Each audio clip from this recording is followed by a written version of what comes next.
ನಾಲ್ಕನೇದು ನನ್ನ ನಾಯಕತ್ವ ಏನಪ್ಪ ಅಂದರೆ ಜನಗಳ ಜೊತೆ ಬೆರೆದು ಈ ಜನಗಳ ಕಷ್ಟ ಸುಖಗಳಲ್ಲಿ ನಿಂತ್ಕೊಳ್ತೀವಿ, ಜನಗಳನ್ನು ಜೊತೆಯಲ್ಲಿ ಕರ್ಕೊಂಡು ಅವರನ್ನು ಬೆಳೆಸ್ತಾ ನಾವು ಬೆಳೀತಾ ಹೋಗ್ತೀವಿ. ಇದಕ್ಕೆ ಜನನಾಯಕತ್ವ ಅಂತ. ಈ ಮೂರು ನಾಯಕತ್ವಕ್ಕೆ ಸೋಲಿದೆ, ಆದರೆ ಈ ಜನನಾಯಕತ್ವಕ್ಕೆ ಸೋಲಿದೆ.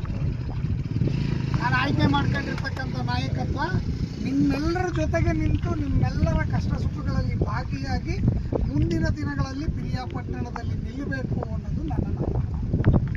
ಹಾಗಾಗಿ ನಾನು ಎಲ್ಲ ಕಡೆಗಳಲ್ಲೂ ನೋಡ್ತಾ ಬರ್ತಾ ಇದ್ದೀನಿ. ಪಕ್ಕದಲ್ಲಿ ಕಾವೇರಿ ಚಾನಲ್ ನೋಡ್ತಾರೆ, ಅದರ ಕೆರೆಗಳು ಗೊತ್ತು.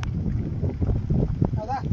1500 ಎಕರೆ ಇಂಡಸ್ಟ್ರಿಯಲ್ ಎಸ್ಟೇಟ್ ಐತೆ, ಒಂದೇ ಒಂದು ಇಂಡಸ್ಟ್ರಿ. ಮಳೆಗಾಲ ಬಂದರೂ ಇವತ್ತಿಗೂ ಹಲವಾರು ಹಳ್ಳಿಗಳಲ್ಲಿ ಕುಡಿಯೋ ನೀರು, ಎಷ್ಟೋ ಕಡೆಗಳಲ್ಲಿ ಡ್ರೈನೇಜ್ಗಳ ಸಮಸ್ಯೆ. ಹೌದಾ?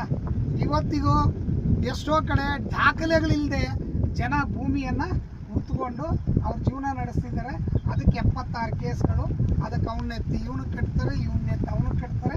ನಾನೇ ಒಂದು 4-5 ಕೇಸ್ಗಳನ್ನ ಡಿಸೈಡ್ ಮಾಡಿದ್ದೀನಿ. ಅಂದರೆ ಒಬ್ಬ ವ್ಯಕ್ತಿ ನೆಮ್ಮದಿಯಾಗಿ ಬದುಕಬೇಕು ಅಂತಂದರೆ ಅವನಿಗೆ ಬೇಕಾಗಿರ್ತಕ್ಕಂಥ ಆಹಾರ ಭದ್ರತೆ, ಗೃಹ ಭದ್ರತೆ ಮತ್ತು ಎಲ್ಲ ರೀತಿಯ ಸಕಲ ಸವಲತ್ತುಗಳನ್ನು ಏನಾದರೆ ಈ ಸರ್ಕಾರದ ಚುನಾಯಿತ ಪ್ರತಿನಿಧಿಗಳು ಕೊಡಬೇಕಾಗಿತ್ತು. ಅದರಿಂದ ನಿಮ್ಮನ್ನೆಲ್ಲರನ್ನು ವಂಚಿಸಿ ಇವತ್ತು ನೀವು ಕಿತ್ತಾಡ್ಕೊಂಡು ಮಾಡ್ಕೊಂಡು